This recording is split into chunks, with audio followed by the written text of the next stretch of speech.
Hello, many of you watching have heard of an ACL tear or you've heard an Achilles tear. I mean, you've probably heard it all, especially when it pertains to sports. But have you ever personally experienced being an athlete and having your whole career ripped away from you in a matter of seconds? As a former competitive gymnast, I will be informing you today on the different career-ending injuries in sports, but more specifically, career-ending injuries within the sport of gymnastics. As stated by the UNPC, gymnastics has one of the highest injury rates among girls' sports, with 100,000 gymnasts injured each year.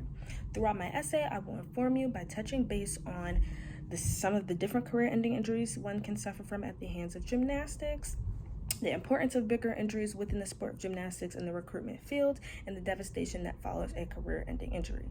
I will now first discuss some of the common career-ending gymnastics injuries. Common career-ending gymnastics injuries include an ACL tear, an Achilles rupture, spinal fractures, and herniated disc. An ACL tear grades from 1, 2, and 3. Grade 1 is the overstretching of the anterior cruciate ligament and does not require surgical repair.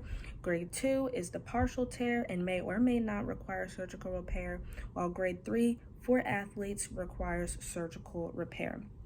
An Achilles rupture is the partial or complete rupture of the Achilles tendon located above the knee and will inhibit one from raising their foot.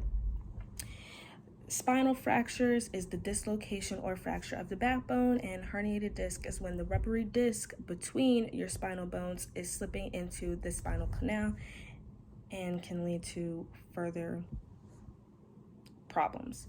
Next, I will discuss the importance of these serious injuries within the sport and the recruitment field of gymnastics.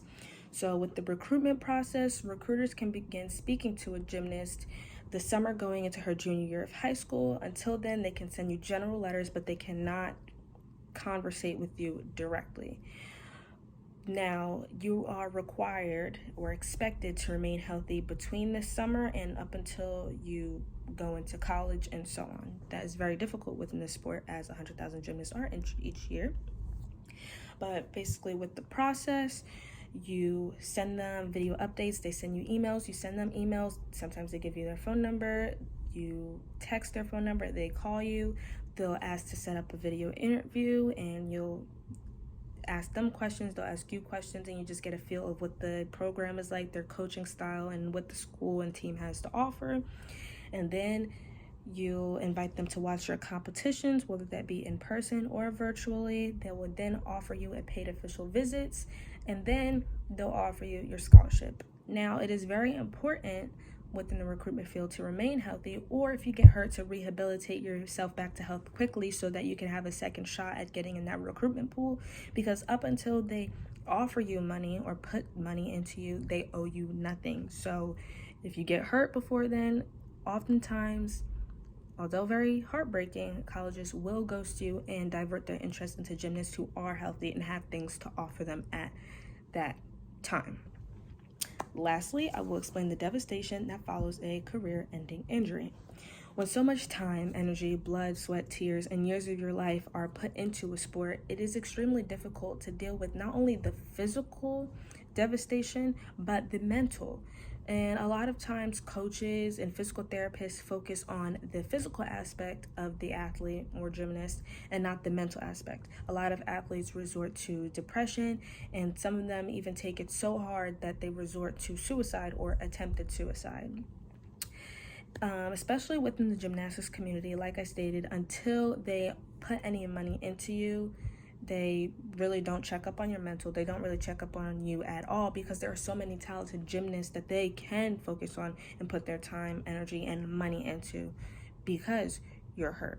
You can't help that you're hurt, but they haven't given you that scholarship, so they owe you nothing. They, in a sense, ghost you. Now, also, that transition from being a student athlete to now being a non-athlete is extremely difficult. You're so used to someone giving you consistent workouts, keeping you in shape, giving you your meal plan, and now that is your responsibility. And staying in shape can be difficult for anybody when you're doing it all on your own, especially when you're used to having someone help and guide you with that. To conclude all of which I have stated, although through all of the injuries and devastation that follow a career-ending injury, you are left with the love and appreciation for your sport.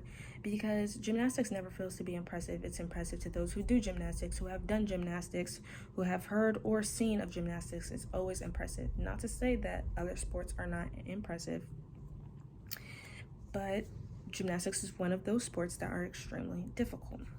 Now, yes, it is indeed scary to both hear, see, and experience all of the different injuries and career-ending injuries that one can experience or go through.